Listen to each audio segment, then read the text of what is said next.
We have poop on pets. Finally, we have poop on pets. It's 5 o'clock somewhere. No, I'm leaving now. I'm leaving. This was Weekend Live, and we... Sit down. We should just change it to Weekend Barely Live, actually. Yes, that's right. Jody, what do you think about Barely Live?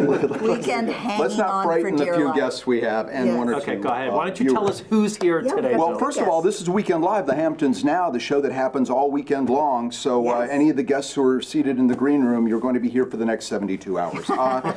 We treat it like it's like a telethon, and there's a number at the bottom of your screen, and you can send that to us. And there's random music every now and then. Yes, that's people who did not turn off their cell phones. Look, I didn't wear my Apple Watch this week. Oh, thank you. You're a good boy. It's only been a problem every week. Well, speaking of good that went boys, viral. we have some interesting good boys and girls in the audience today. We've had a bunch of dogs from No Dogs Left Behind. Interesting charity, No Dogs Left Behind. They actually go to places like from Ukraine. We're going to meet a dog named Yuki, who's from the Ukraine. But they kind of started as an outreach to stop the meat trade in China. Right. So they go and they rescue dogs. I have a friend who has a few dogs that he got when he went to China, and Candy will tell us more about that. Candy Udell's here, and she helped found the organization No Dogs Left Behind. And they have dogs. They're all adopted. I was holding up this hooch at the beginning of the show because we are going to talk about celebrities and spirits. It's a huge category. And it is the company from Aaron Marquez, who also has this book, Never Settle, and it's his tequila company. He's working with a lot of celebrities and now us. Where's our tequila? Where's our billion-dollar payday? Where's my dog? By the way, Aaron's got a this is an amazing book. Aaron is a real Horatio Alger story, and he's going to tell us a little bit about You're his going to have to background. explain that to the people who are, under our age. Oh, well, I guess that's true. People don't know who Horatio Alger is anymore, do they? It's a success. Do you guys know who Horatio Alger is? Yes, of course, but anyway. But Jody, do you know? Honestly, I don't. All right, Jody. There are 7 interns Googling it right now. Yes, exactly. Who am I kidding? We have 1 intern. We have 1 intern who doesn't, yes. Okay. Later in the hour, we're going to go to Tom Kelly, who went walking around Sag Harbor and is going to talk to us about performing, and also the Bay Street Theater's extravaganza, where it's $1,000 a ticket. He's got something he says is a little cheaper. Also, Art Hampton's dictionary guy and controversial artist Miles Jaffe joins us. I think he's bringing the Artometer, which has the, well, you'll see it when it gets here. He has also done some very controversial stuff about the upcoming election. Whether you're going to swallow. We're not going to mention that here. Okay, but he's gotten it down to a blue pill and a red pill. He'll tell us about that. I'll take both pills. Also, Twisters. Yes. Is this like Is this a Chubby Checker story? No, this is... the interns are Googling that now. This is a sequel. This is a sequel to the 1996 movie Twister. Yes. And with because Helen it's Hunt bigger, and, God, I love that movie. Bill Pullman or Bill Paxton. I did the press junket for that because Bill was unavailable, so I interviewed Helen Hunt, Bill Paxton, Jamie Gertz, Jan de Bont, and I think Jamie Gertz and what's his name? Oh God, I can't remember the last one. Well, Jan de Bont, you said, was the director. Jan de Bont, he was talking about, we had the cows go like this. The cows go like this. Ooh, the cows flying. No cows are harmed in the making of Twisters. Right. However, the way they did make it is a fascinating story. We're going to check in with the stars of the new one, including the It Boy, Glenn Powell, who seems to be in everything from Hitman to Top Gun. that. But anyway, and Top Gun. He was in Top Gun. The Maverick film. But we should probably start off with the weather, which is why everybody. Well, we'll get to that in a second, but I want to remind people that this is the weekend, and if you've just joined us, this is Weekend Live, the Hamptons Now. Please don't go anywhere. God knows we're not. Polo Saturday on Lumber Lane.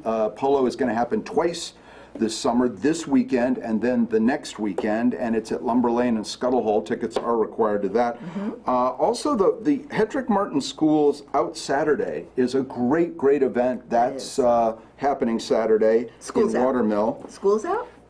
School's out. But Alice Cooper's not there, so. No. This is a LGBTQ A+ event, and it's a fun event. I support LGBTQ, and now I don't want you to get the wrong idea, but why plus? Why did they put math in it and make it even more difficult to understand? It went over my head. I guess the plus is just for everything else that comes along. Yes, whatever else comes along. Wolfer's Wine Stand has Hello Brooklyn, and the Longhouse Benefit is that's this big. weekend, This and that is a Saturday. big thing. Yeah, Are you Sold out. Call Sold out. Imagination. That's Sold out. great. I'm glad to hear when our. But by the way, we're going to help No Dogs Left Behind. They're next weekend, but we're here to help them sell tickets for next weekend.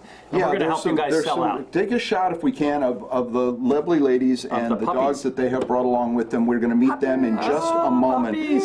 Yeah, we're also going to talk about the top 50 all-time disaster movies. Oh, wow. Rotten Tomatoes ranked them all. The new Twisters, playing at Sag Harbor and East Hampton, opening this weekend, is in the top 50. Where are they, and which is better, the new Twisters or the old Twister? Okay, Poseidon Adventure and Towering Inferno better be on that. They are. Okay, good. All Excuse 50. me, Titanic. Yeah. Titanic. It's gonna be I'll first. flip over all the cards and tell you Titanic is number one. course. But I will you're not gonna guess where some of the others are. And number Go ahead. 50 is a crazy movie that I wouldn't have even put in Really? the top 50. I used to love all those movies that had like the Okay. special effects, like The Tingler, and now I'm really. That was dating Roger myself. Corman stuff. Yes. Yeah. Oh, I love Okay, that can we stuff. talk about Vincent Titanic Price. also? We went to the screening, one of the early screenings of Titanic. Oh, that's right. In September, and it was Mr. McCuddy, Mrs. McCuddy, Peter, my other half, and I, Yes. and I'm sitting there, and you know the only person at that movie screening who said, I thought that movie was awesome? Who? Me. You? Everybody else was like. Everyone else was like, eh. Really? And a friend Remember, of ours Siskel and Ebert walked out in front of us, and my wife said, that movie should be called Hello, Rose. Come on, Rose. Come on, Rose. I- And yeah. Siskel turned around and gave her the thumbs up. Wow, a thumbs up from. And I won't say what magazine, but a major magazine movie critic who I don't even think he's alive anymore was sitting there through the movie like this. Yeah. Okay. I loved it. I loved it. love the I special loved it. effects. Hook, line, and sinker. Hook, line, and sinker. There you go. That's Was a ship not reference. me. Very Ooh, good. good. Very. All right, Patrick's going to introduce us to some special guests. In the meantime, we are going to go to the weather. What's happening this weekend? If you're watching us live on Friday, Here we go. it is allegedly going to be a little rainy, but a high of 79, a low of 67, UV of 8, even with some rain. Saturday and Sunday, both looking, Sunday looking better than Saturday. Partly cloudy Saturday with a high of 79, a low of 67. Very humid out there, 82%, 83% on Sunday. And again, the partly cloudy on both of those days, although our little Fu Manchu Saturday cloud says it's going to be. I love the Fu Manchu. It's going to be hazy, hot, and humid. The three It's going H's. to be cloudy And over apparently it's a man for Chinese food. Polo. Yes. I'm suddenly in the mood for That's a for look at the general show. weather, and now Patrick, take it away and introduce us to the lovely women and their special guests. Oh my God, first of all, we have Ginger, and we have Yuki, and oh, you mean the ladies here. Oh, okay. Joining us today from No Dogs Left Behind, which is an amazing organization, actually started by this lovely lady to my left, Candy Udell. And you might recognize Candy as CEO, CFO, the president, Big Maca over at London Jewelers. Maura Platz, who is one of the volunteers, and actually, are you a board member now of No Dogs Left Behind? Yes, I am. And one more time, Myra Hackel. Hackel. I'm so sorry, Myra. Also I'm a like, board member. but I do know Yuki. I know Yuki. So how did you get started with No Dogs Left Behind? So Jeff Berry actually founded No Dogs Left Behind, and it was in the latter part of 2016. Right. And he was actually in Eastern Asia where he saw the dog meat trade. Right. And from there he decided that he had to do something about it to end dog meat trafficking. Oh, And global animal welfare laws, which is really important. That's the mission of No Dogs Left Behind. yeah. We had Jeff here last year, and he came with some dogs. He has a whole. Is it a gaggle of dogs? He has a pack. A pack. Yeah, Thank pack you. of A pack dogs. of dogs, like wolves. It's A real of- pack. But his dogs, he has some war dogs from Afghanistan. Correct. Yeah. He has dogs literally from all over the world. He has a Galagos from Spain, where they're used for hunting, and then beaten and thrown away. Oh. And Jeff is the Rambo of dog rescue. As the New York Post stated, he has rescued from the most dangerous places in the world. He does the heavy lifting all by himself. He has a team in China. He has volunteers in China, Right. and they're all fighting to end dog meat trafficking in China And those guys and are, Eastern Asia. I'm sorry, those guys are facing some like pretty high barriers. They've even been arrested, if I'm correct, a few Well, times. you know, the government does work with them to some extent because they pull over dog meat trucks and slaughterhouses they go into, and if these places are illegal, Right. they can take the dogs. So many times you could get 1,000 dogs on a truck. And these dogs are in very bad condition. They come from sitting on a truck, not being fed, injured, and they're sick. And what No Dogs Left Behind does is goes in and takes them right to the veterinary hospital Right. and rehabs them and rescues, rehabs, and then trains them at the sanctuary in China. And then we raise funds to bring the dogs back to the United States, where we have found hundreds and hundreds of dogs' homes. Beautiful, loving homes. The dogs are amazing, as you can see here. We have many breeded, beautiful dogs that are used for meat and used for fur, and they're brutally slaughtered. They're boiled, they're skinned alive. That's awful. And this is Jeff's fight to end this brutal dog meat trade. Well, let's get on to a little happier topic that you guys are actually, how many dogs have you think you have saved over the past few years? I would say upon the thousands, because great. even the ones we don't Tens have of in our thousands, tens yeah, of thousands, so because many. the ones that we don't even have in our sanctuary, Right. we work with other rescues, and when you pull 1,000 dogs off a truck, you know, you have to work and get all these dogs safe and vetted, and you know, Jeff does everything about that, just like in Ukraine. And you've gone to China to help rescue some of these dogs, haven't you? I have not. My work is here at home. Oh, good, okay. I'm the connector. I do all the connections. I help to raise funding. We're doing our event next weekend, July 26th. Great. At the Breakwater Yacht Club from 6 to 9. It's going to be a big party, and it's a party for the dogs and the people. We brought in 55 dogs 2 days ago. Wow. And we will have the We have most, some pictures of them. I'm sorry, do we have them? Are we showing them? Great. yeah, Oh, we good, will have good. the most beautiful dogs for adoptions, for homes, and I really urge everyone to come out and see these dogs. If you're looking for a new loving member of your Hi. family, we have it. And Yuki's gonna be there, right? Yeah, of course. Now, what, Yuki's a star. now, how did you two ladies get involved? Yuki, go now. Well, Yuki, look, there, Go. do we have Yuki on camera? Yeah. There we go, okay. He's the Patrick's best. a wee pad. Go. Oh, God. There we go. So how did you two ladies get involved, Maura? so I was looking to adopt a rescue lab because Right. I've always had labs, and I happened to be home one day and I was watching News 12, and Allison from Jake's Rescue Ranch was on, and she was fostering Mandy, which is the dog on my left. And I just fell in love with Mandy. I said, that is my dog. So I pursued her, and then I went to pick her up, and Allison told me the story about how she was rescued off the meat truck. And I said, Wow. well, how did she get here? And then I learned about No Dogs Left Behind. And then about 2 weeks later, I got a call from Jeff Berry. And he said, I am the man who rescued your dog off the meat truck. Can I come and see how Mandy's doing? And I was so impressed by that. I said, he actually is coming to make sure she's well acclimated and to see if she needed anything. And so we met, and he told me that Mandy had a sister. And the sister, Ginger, was in Milwaukee, but she wasn't doing as well. So several months later, after I was settled in with Mandy, I got acquainted with Ginger's owner. And then we decided the best thing to do would be to bring Ginger here, because Mandy would kind of help her be more comfortable. And you're also doing things to help change people's perception of what's going on there. Are we making any progress over there?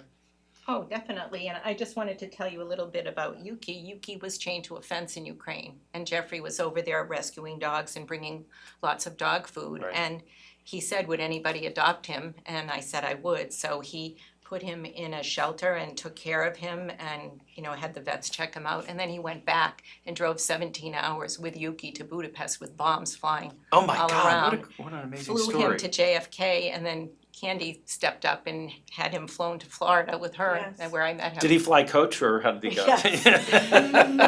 But you know, we donated 15 tons of food, in Ukraine. That's and incredible. Jeff went door to door and literally went with Zelensky's 2 top soldiers. They took him to Mykolaiv and Kherson, where the battles were raging, and he was literally there while it was happening. And he brought dog and cat food for all these people that stayed behind to take care of the animals. Wow, what an incredible story. And we do spay-neuter programs in Ukraine. That's great. Oh, wow. Yeah. Incredible Yeah. story, incredible organization. It's incredible. The benefit, once again, the benefit is actually again next Saturday. Yes. Breakwater Yacht Club in Sag Harbor. Friday. Oh, it's Friday. Friday. Friday night, 6 to 9, Breakwater Yacht Club. Lots of fun food. It's a fun affair. It's a drinks, dancing, food. It's great. Okay, we're gonna have Aaron Marquez, but first we're gonna take Bill. He's been talking about this new movie Twister, but I want to thank you, ladies, you. all This for. is for you. Oh, this is awesome! No Dogs Left Behind. Once again, No Dogs Left Behind next Friday, night, not 6 Saturday. to 9. Friday, 6 to 9. Breakwater Yacht Club. Do we have the website? NoDogsLeftBehind.org. If people want to get tickets, they can visit the website and get more Yes. information. Please go on our website to see the dogs available for adoption as well. And thank you for bringing Yuki, Mandy, and Ginger here. Ladies, thank you. Is Yuki a boy or a girl? Boy. Boy. Thank you, kids. Thank you. Thanks. Anyway, new movie this weekend, Twisters, the sequel to the 1990, what year, Bill? 1996 sequel. And we have a little clip of it today. Give you a little preview. It's playing at Sag Harbor Cinema and East Hampton Cinema this weekend. Take a look. All right, pictures up, here we go. Let's start bringing the weather up, A tornado has touched down near the area. We need to evacuate this arena right now. These tornadoes are more realistic than any tornadoes anyone has ever seen on film. We can prevent all this. Keep chasing that same old devil down the same old dead The magic trick of this movie is the blurred lines between visual and practical effects. I couldn't believe the scale. Once-in-a-generation tornado outbreak continues across Oklahoma. You think you can disrupt a tornado? In theory. I never had a chance to get close enough. You want one? Put your harness on. I'm scared of nothing and I'm scared to death. I can't breathe and I catch my breath. The art department, special effects, everyone's just doing such an amazing job. You're getting hit with water and ice and debris. When you have someone shooting you with a jet engine, there's really nothing like it.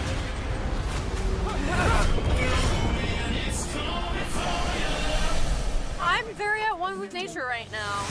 The adrenaline of that action, like my brain knows it's not real, my body does not know that it's not real.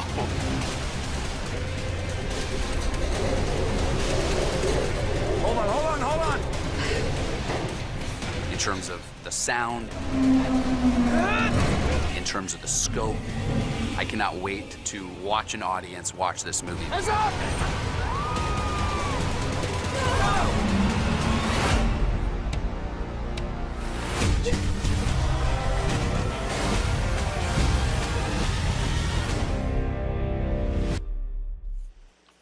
And go ahead. Oh, welcome back. We have Twisters is going to be this weekend, I believe, at Regal Cinemas in East Hampton and in Sag Harbor. It is at Sag Harbor. Yeah, so that's great. But now we have Aaron Marquez with us. We're honored to have this incredible entrepreneur.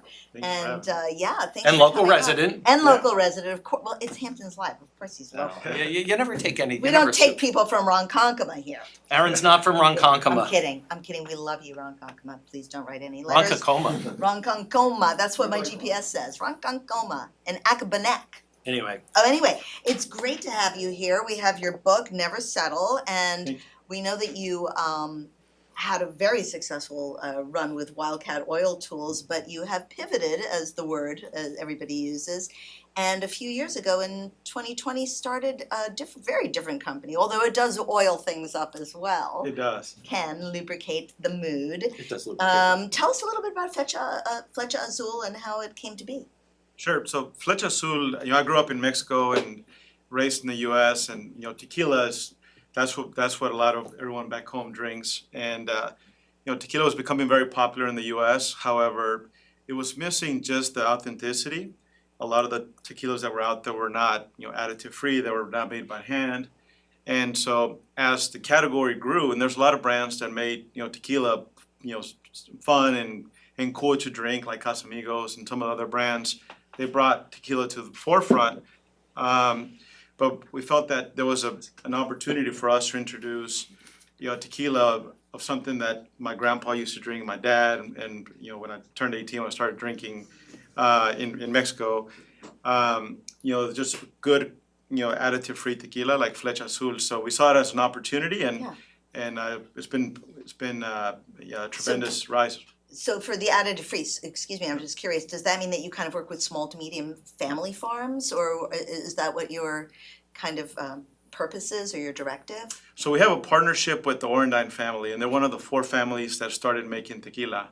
So one of the things that for us, like over the last 4 years, we've grown 100% year over year. Okay. And one of the advantages for us to working with them is we can scale to whatever volume and not have to work with multiple distilleries. So when you keep that in mind, we're able to grow, at a rapid pace, but also keep the quality levels, in place. So. And then you got a celebrity on board, Mr. Mark Wahlberg. Yeah, so Mark Wahlberg, we've become really good friends. He's like a brother to me. Mark joined our team 2 years after we launched. So Abe and I launched the brand in 2020, and then we met Mark through a mutual friend. And Mark's a tremendous, health nut and hardworking guy. And he's like, man, I'm so tired of all these celebrities that are getting in the tequila space that really don't know anything about the culture or tequila. I want to support you guys. Like you guys were, both, born in Mexico, raised in Mexico, and he's like, I want to support you. So he joined our team 2 years ago, and he's been a tremendous, addition to our team. That's wonderful. And he's out there helping you promote the tequila. He is. I mean, he loved the product primarily. Mark doesn't invest in anything that he doesn't believe in the product or that he likes the product. The fact that he doesn't drink he doesn't eat anything that's unhealthy. So he wanted to drink just tequila that was pure. Pure. And so tell me about the lateral move also into the whiskey business. How did that happen? Yeah. So Fletcha Azul is something that it's something that I created from everything. The whiskey is something that we work. When we built Fletcha, we kind of built an infrastructure, of sales team, and it's almost like the more salespeople you can have on the ground, the more you can support. And so we built this tremendous infrastructure not only to sell tequila but be able to sell other products. So we partner up with Michael Bublé, and we help them develop a brand called Fraser and Thompson. And so our sales team not only represents Fletcha Azul, but also represents Fraser and Thompson. And like I said, we built a tremendous infrastructure to where we can add, other lines of liquor that complement, so we're able to hire more people, and it makes it a little bit more. And I can only assume that you use the same kind of rules of engagement with the whiskey as you do with the tequila, that it's kind of smaller people that you deal with, and that it's additive free. Is that? Yeah, the whiskey's a little bit different. We partner up with the company out of Kentucky, Heaven Hill, which is they're well known, and so it's Fraser and Thompson are basically 2 rivers in Vancouver where Michael Bublé. That's so wild. That makes sense. His grandpa used to take him fishing, and so what it is a blended whiskey of Canadian whiskey with bourbon. So when you mix, you get Fraser and Thompson. That's where the 2 rivers that come together, and we kind of help put together that for They even have a picture of Michael on the bottle. There we go. There you go. We got a picture of Michael Bublé on the whiskey, and Mark Wahlberg is involved with the tequila. So that's great. Now, Aaron, a little bit about the book. Now, this is you started. You have a very humble background, and you came here to this country as a very young boy. And basically, for lack of a better word, pulled yourself up by the bootstraps, and now you're not only successful with whiskey and the tequila, but drill bits. And tell us a little bit about your story and what you talk about in the book. Yeah, so we moved to Mexico from Mexico when I was 11, and there was a shortage of labor workers. So my parents moved to the U.S., and we had to work in the onion fields in order for us to stay in the U.S. I was 11. I have an older brother that was 13. So we're working in this 110, 15-degree heat, Texas heat, from dusk to dawn. and we did that for 3 summers to be able to stay in the U.S. and graduated high school and kind of was the first person in my family to graduate from college. But I was blessed with great parents. My parents are young. I'm 42. My parents are 61. Wow. So they're young. So when they moved to the U.S., they were quite young as well. So they just kind of took a risk of, they didn't see. My dad was working in the U.S. Mom was staying back in Mexico, and they just kind of decided this was a great opportunity for us to come to the U.S. and I mean, we literally sold everything, and we moved in a small in a small trailer, and we worked and until we kind of got things going, and it's been a blessing. I've kind of taken advantage of the American dream. I see it. I've lived it. And it's been a blessing for sure. I'm curious. Do you work with other do you mentor anybody or sponsor people to tell them your story and to help them? I do. I'm very involved with the university that I graduated from, University of Oklahoma. So I'm the board of the business school there.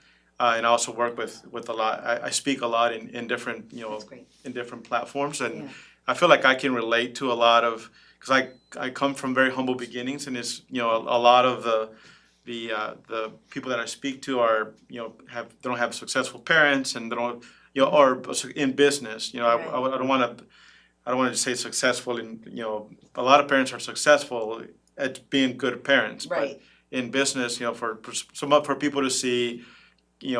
Kids from, or look at me that I'm Mexican and and didn't speak English, and they're going to school, and I had a humble start, but I've been blessed with great parents, and I feel like I never felt like I was at a disadvantage. What do you think your key to success was, Aaron? I would say that I've been blessed, one, with my parents. That they kind of instilled in me that I could achieve whatever I wanted to achieve.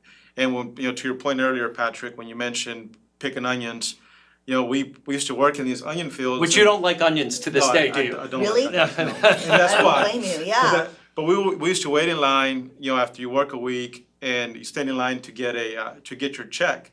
And I would look at this guy that would pass out checks to everybody, and we'll stand in line and get a check. And I was like, I want to be that guy. I want to be the guy passing out the checks. And sure. So it's like all these different things that you go through in life, they kind of shape you, and they give you they motivated me. I never saw that as I would look at my mom and watch her work, and my dad, and I would tell her, Mom, I promise that I'm going to be successful.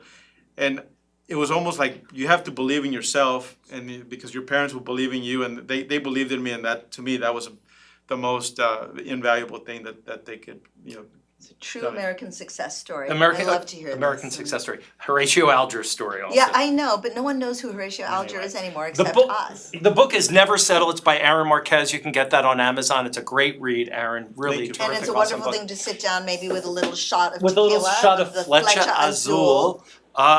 Tequila Blanco. And also Fraser and Thompson.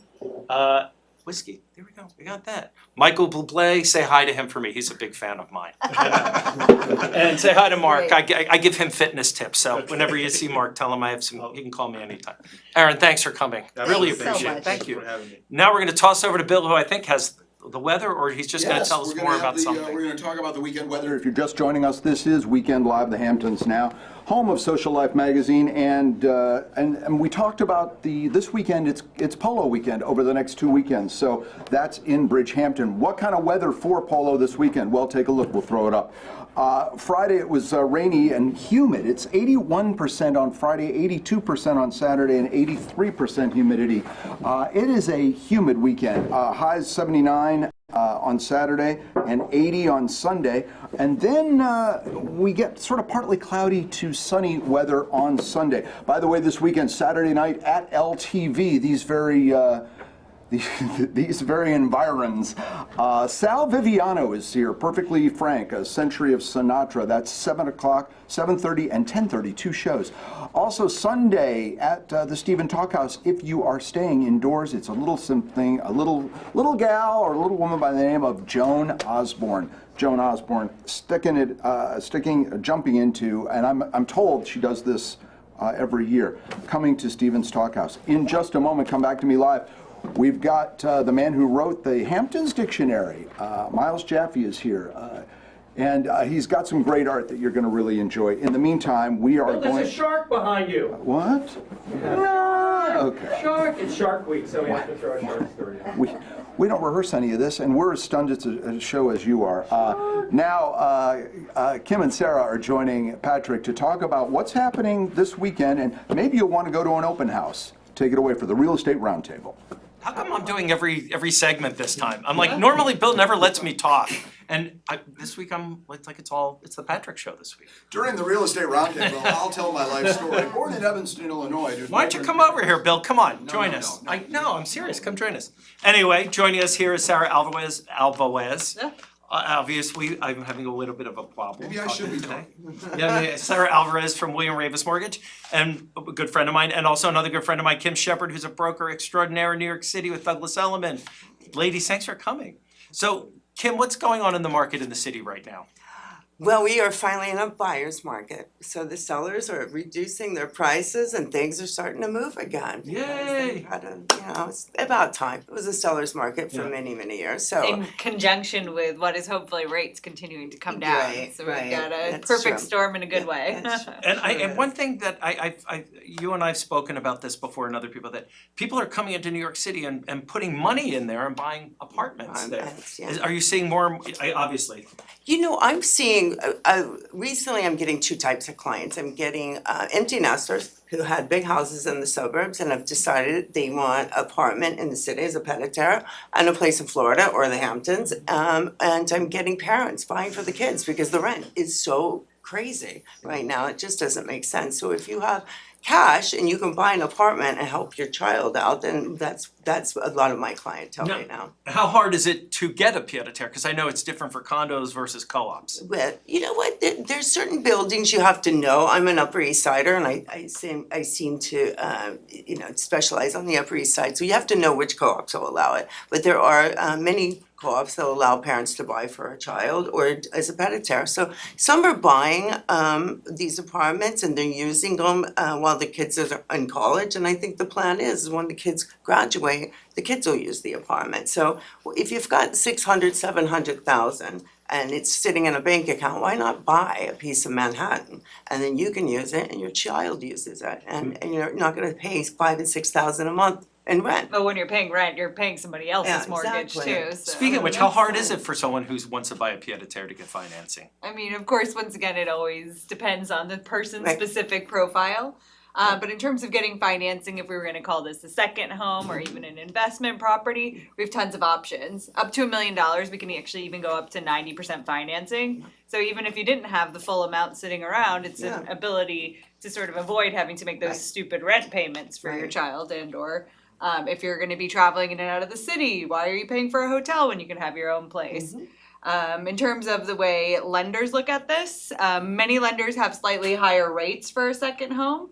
They kind of look at it in terms of the totem pole that you're probably going to make the payments on your first house before your second home in case anything were to go wrong. Right. That being said, we have lots of lenders with really competitive, great products. So, as long as you can financially cover carrying both properties, because that's the other difference. The bank, when you're buying your primary residence, obviously they're only looking at the carrying for that at the time. Yeah. When you're adding another property that you own, you just have to be able to carry both and you're going to be in good shape. Yeah. Well, Kim, I imagine now it's a little bit slower because it's summer. Everyone's out here. Just go to Cinderella. You see everyone in line. It's a good time for buyers to go into the city and look, isn't it? I definitely think so. There's a lot of inventory and very little competition, so you don't have any bidding wars.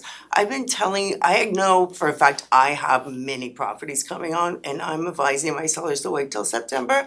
But for somebody who really needs to sell, you should put it on now because the inventory is low. But I do expect after Labor Day for the Manhattan inventory to shoot up because I think sellers have finally come to realize that they're going to have to drop their prices. If you want to sell, you have to be realistic. So it's our job as the brokers to advise them correctly and to put it on from the beginning at the correct price.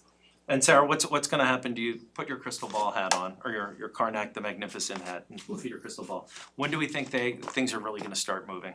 Well, we're hopeful. We're curious to see what happens at the end of July in terms of all of a sudden with the what is bad news for our economy. There actually may potentially even be a rate cut back on the table. We still suspect it would not be till September, but all sorts of exciting things on that front. And as we've been saying, the reality is that mortgage rates can come down pretty significantly without the Fed having to do much. Everybody's just sort of waiting for that vote of confidence that we've really kind of moved past this point where we're still fighting inflation, and we'll be at a point where we can kind of move forward with all of our lives. And I think similarly, there's a lot of people who are just very frustrated with the market. They've been on the sidelines. They're done being on the sidelines, and those are the same clients. Pent up. that It's we're a both pent up. seeing. I think one rate drop, and it's gonna be like a Wild West. So in the Manhattan, smart 'cause people they've are been getting waiting. going. Smart people are getting in early and right now. I really believe So that. anyway, we have some open houses we're going to talk about. Sarah Alvarez, William Raveis Mortgage, thank you. Kim Shepard, Douglas Elliman, Manhattan, Thank you for having me. coming.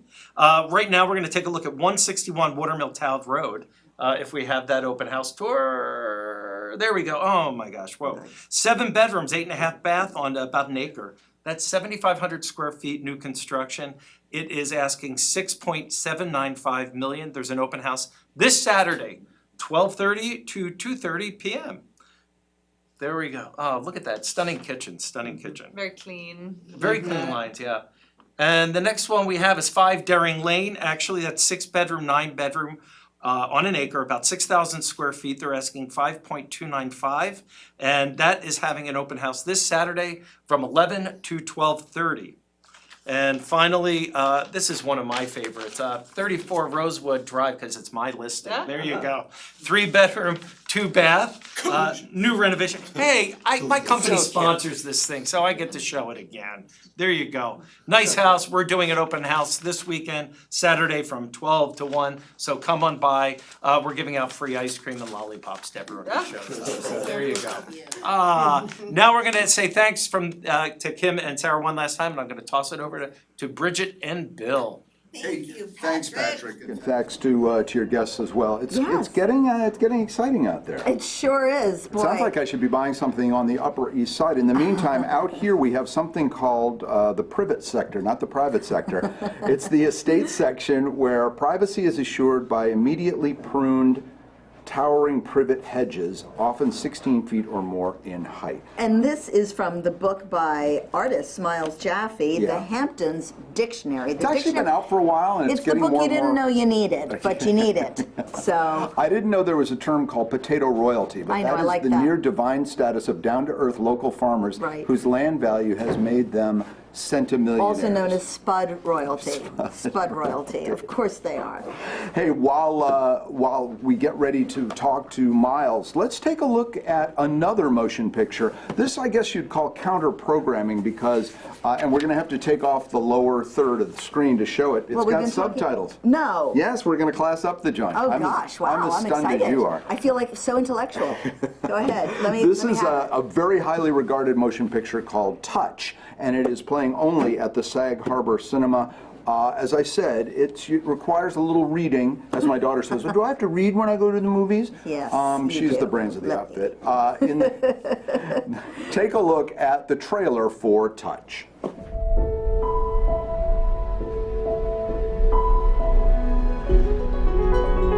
Kristófer, fólk í þínum sporum, það notar tækifæri til þess að gera hreint fyrir sínum dyrum.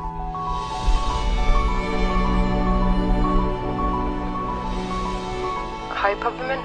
Já, ég á leiðinni til Lundúna. Lundúna? Ég er að leita að gömlum vini sem hvarf. Sorry.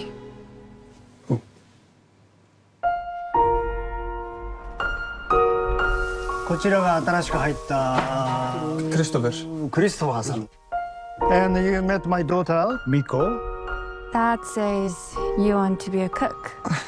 He told you that. Who's going to be the judge of that? Do you want me to come? You can't be too tough on me, though.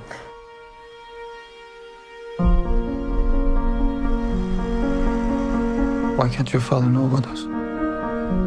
Why does he have to know? Viltu ekki bara fara að koma heim? Ég hef áhyggjur af þér. Where did you say she lived? The last time I knew it was in South London, 50 years ago. Where's Miko? It happened very fast. But they're gone.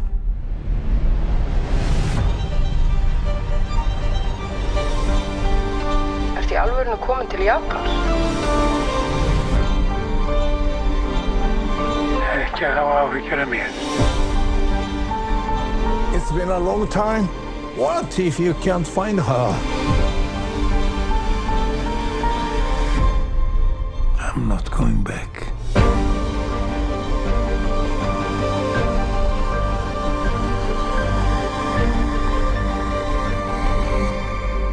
愛してる、クリストファー。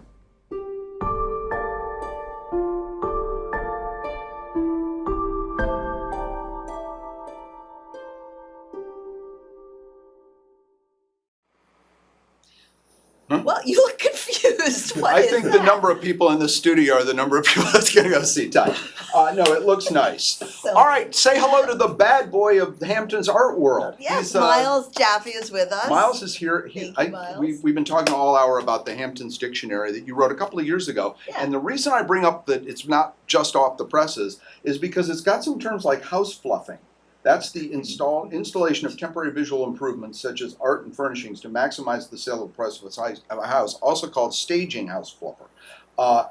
Staging houses wasn't a big deal. You sort of predicted that whenever this was written a couple of years ago. I was capturing what was going on at the time, and of course that was originally 2007. Yeah, you were way ahead of the curve for And staging. using the term fluffer is very good. That's what I call it. I'm like, you got to come and fluff my house. I need my house fluffed. Has another term. I know what it means. Everything's for sale. Yes. Everything's for sale. Everything is for sale.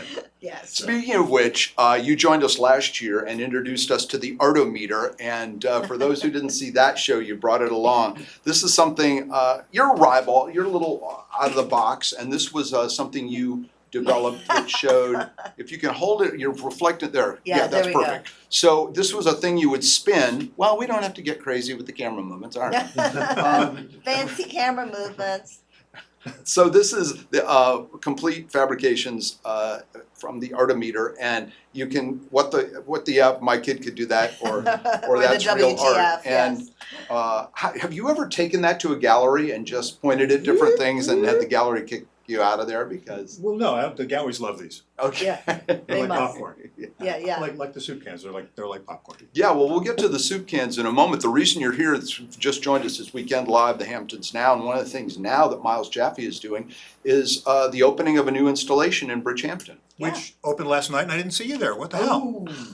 I have an excuse. I live Did in you have Mauritius, trouble getting dude. with security? Yeah. I mean, Justin Timberlake was there. J-Lo came. Oh my God. Ben I came think later. It's called getting afterwards, through insecurity in the Hamptons Dictionary. That's very funny. So the Stella Flame Gallery. Stella right? Flame Gallery in Bridgehampton. It's between Bobby Vance and the Candy Kitchen. She's a jeweler. She does, shows other jewelers from around the world. Beautiful, beautiful stuff. At tiny scale, and of course my stuff is big. Yeah. Right. So there's a nice contrast there. And it's a fun place, and Stella's terrific. And please come see the show. The stuff can be controversial. Are you showing any of the political things that are on? I had a show lined. I have a solo show in Nantucket, beginning August. Great gallery, all lined up. And now, with the current turn of events, the work that I was going to premiere there has been canceled. Oh, really? And this is a series of 10 movie posters that sort of play on our times. Right. And one of which I teased at the top of the show about the Matrix, where you have a choice with a red pill or the blue pill. For Neo to and choose. meaning Republican or Democrat. And I try to be even-handed, and that particular piece is very even-handed. Okay, because it talks about both sides. But some pieces are clearly one way, and some pieces are another way.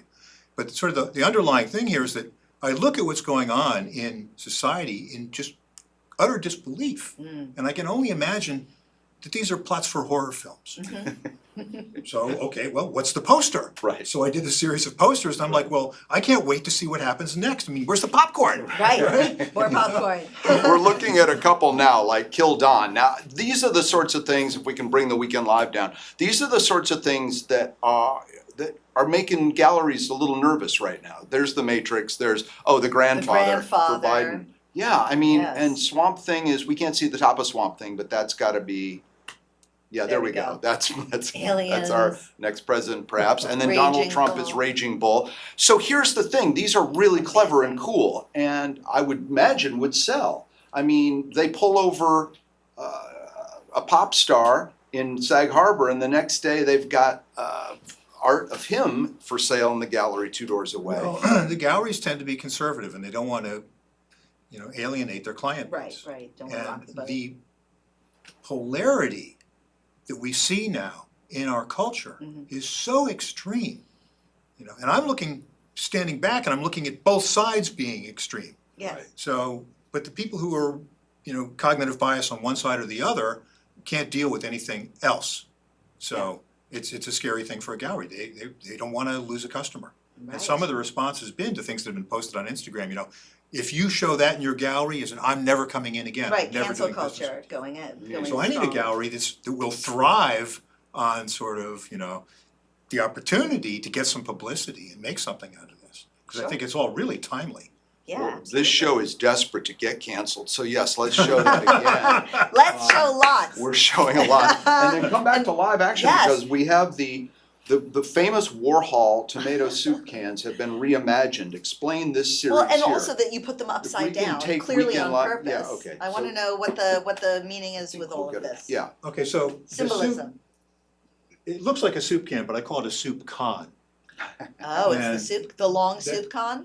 Right, and that sort of goes back to what I think about Warhol and art, where, the guy was an illustrator and doing shoe images, and then he did some soup cans, and at the time, the gallery across the street from the soup can paintings stacked up a pile of Campbell soup cans in the window. That's how it was received. It was universally panned when he first did this.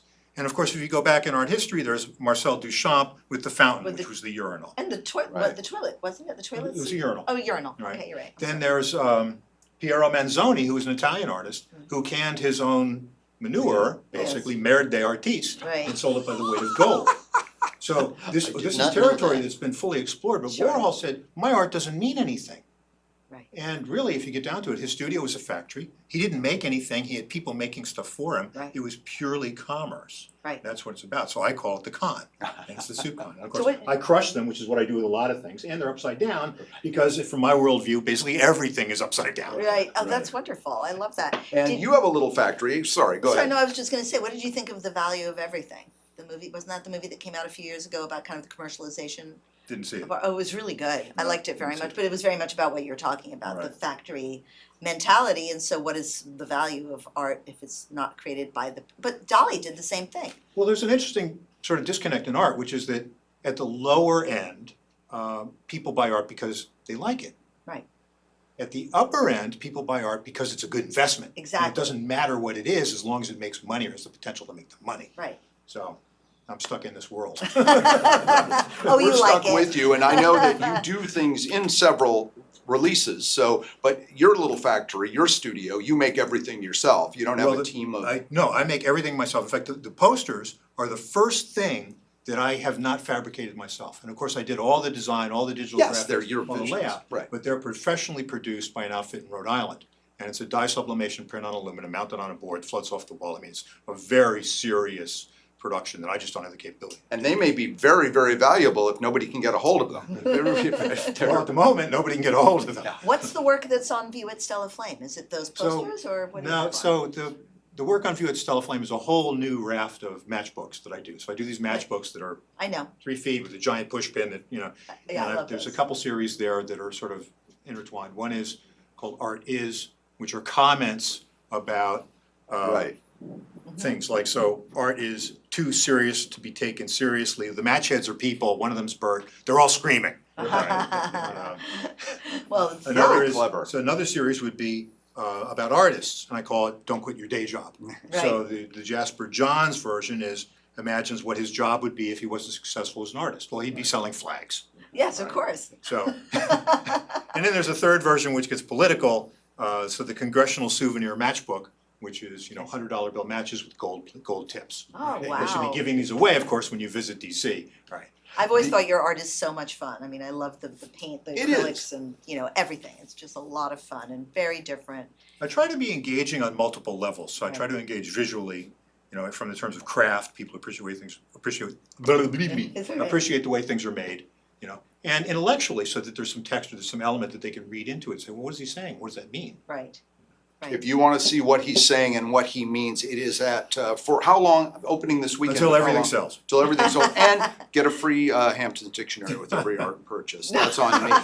Yes, Miles indeed. Jaffe, thank you so much for Miles. joining us. It's great to have you on. Hey, we're going to talk about some other art that's for sale right here at LTV, and they had a big sale last weekend when we returned. But first, Patrick has the weather. Yeah. The weather, but what a shock. We're going to talk weather now, but I want to say James Lane Post has a picture of Lance Bass on their issue this week. Bridget, is he going to go to the American Hotel and try to become relevant? I don't know. Oh. Just because I'm the managing editor doesn't mean Okay, let's take a look at the weather whenever we can. I cannot see any monitors, but anyway, Friday, rainy, high 77, low 66. Humidity about 81%.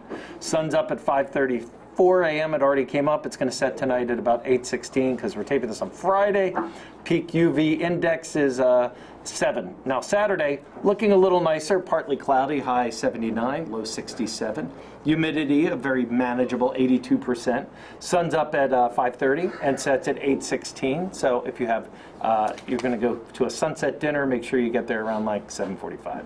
UV index is 5. Sunday, partly cloudy, high of 80 degrees. Low about 67, humidity a very manageable 83%. Once again, sun up at 5:30, sets at about 8:15. UV index during the day is 8, which is actually pretty high.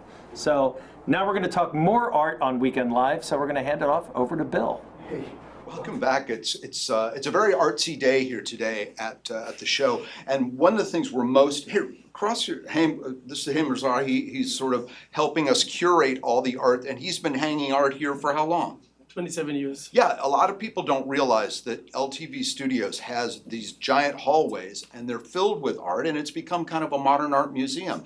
Introduce who you brought along. Fantastic Renee is here with us, and sensitive, talented, very low key yet very high powered, what can I say? Like balanced, and also, everything that you want, and also of course she generated a great sale here. I was just going to say Renee, and it's Renee Gallanti. Am I saying that correctly? Yes. Renee, welcome to Weekend Live. Can you believe this is a show? We're as stunned as you are. In fact, there's no time for you to talk. If you just wrote it down and passed it to me, great. No, you sold a big piece here last weekend. Someone who just wandered in to watch. One of the, probably Tova Feldschuh was here last weekend, and you had a big sale. Describe it. I did. Well, you know, it's funny. I love LTV, so if anyone watches the show, it'll be me. So well, don't watch this show. Probably not one with me on it. You're doing fine. Yeah, you know, I was really excited. I knew that the show would be up through this weekend, and I saw that it kind of was going to interact with Inda Eaton's show last weekend, and I loved the idea of my art in a building with her. You know, there was just something about that for me. Right. So when I got the call the next day that someone had attended her show and fell in love with one of my pieces, it just felt like so many little things that I love in the world had come together. And it was expensive. I mean, it wasn't crazy, but it was for modern art. It was, may I say, it was 100%. Yeah, it's $8,000, right? Congratulations. $7,200. Right, Thank you. with the LTV VIG, and then I get a little piece of that. Exactly. Yeah. No, you owe us. We'll talk about it later. How do you describe your work to people who don't know it? You know, it's funny. I have a hard time putting it into words, and I'm learning to get better at that. But basically, I do fiber art, and I use sequin pins and fine sewing thread to create geometric motifs, abstract motifs. Some of them are actually quite literal, and they look like landscapes, and you know, everyone's going to think it's the same thing, and others just. And the prices range from to about. Literally $400 to that piece. Yes. That's well, my you'd be biggest thrilled piece to know we took Miles Jaffe's Artometer around to all your pieces. Oh, I'd love to know. It all came up. My kid could do that. No, it all came up as real art. So congratulations. Haim, you've been curating this whole thing for a long time now. The early it's days exciting of, because it's getting more and more traction. Yes, since the early days of Sabina Hindra. And I took that away from her. I mean, she just handed me after giving me a crash course I've been with LTV 37 years. But, I used to do the night tapes, which is already a part of the history. But Sabina initiated it, and we're like non-wavering approaching that and all this. But she introduced something very unusual by way of art at LTV. She's very resilient. She's very detailed-oriented, but just very solid in her presentation. That's something to consider. We could only pray for that at this show. Thank you so much for joining us. I encourage anyone to come by LTV and see some of the work of all of the great artists here. Victor Kerpel and Fanny Olin is going to come up next. Oh, good. All right, good. We'll have them on as well. Listen, last week we introduced you to our good friend Tom Kelly, and he had a very funny video where he walked around with Patrick McLaughlin and made fun of everybody. He's back this week talking about where he's going to be this weekend. I'll join him actually at Main Prospect on Friday night. If you missed it, you're watching this over the weekend. It was fantastic. In the meantime, take a look at our friend Tom Kelly. Here to see Neil Patrick Harris for $1,000 a ticket, or you can go to Southampton and see me at Main Prospect every Friday for $20. Okay, go see this guy for $20. Take that, Neil Patrick Harris. Yeah, Neil. By the way, I love you and I need a job. Next week? Every week. I might have an issue on the 16th. Back to you guys. Whoa, there we go, we're back. Wow, that was Whoa, that was funny. I didn't hear it. They didn't run it to the floor, but I saw it before, and I know it's very clever. Tom's a great guy. Please go see him at Tom Kelly, Prospect in Maine. If you're watching this on a Friday, any Friday night at 8 o'clock, Main Prospect does comedy. Main Prospect, I'm sorry. And, and it really is good. I don't know what we have for time, but just we have tequila. We have tequila. I have time for tequila. That's what we go should see if you're in West Hampton on Sunday night. Go see Paul Reiser. Yeah. That's right. He's here. You gonna finish that sandwich? That sandwich. Give me the half of that sandwich. He's such a funny and nice man. Oh yeah, and we're gonna give one last shout out to our great guest, Aaron Marquez. Aaron Marquez. Have a great day. Have a great weekend. Let's open Bye, everybody. this. Bye. We'll see you next week. See you next week.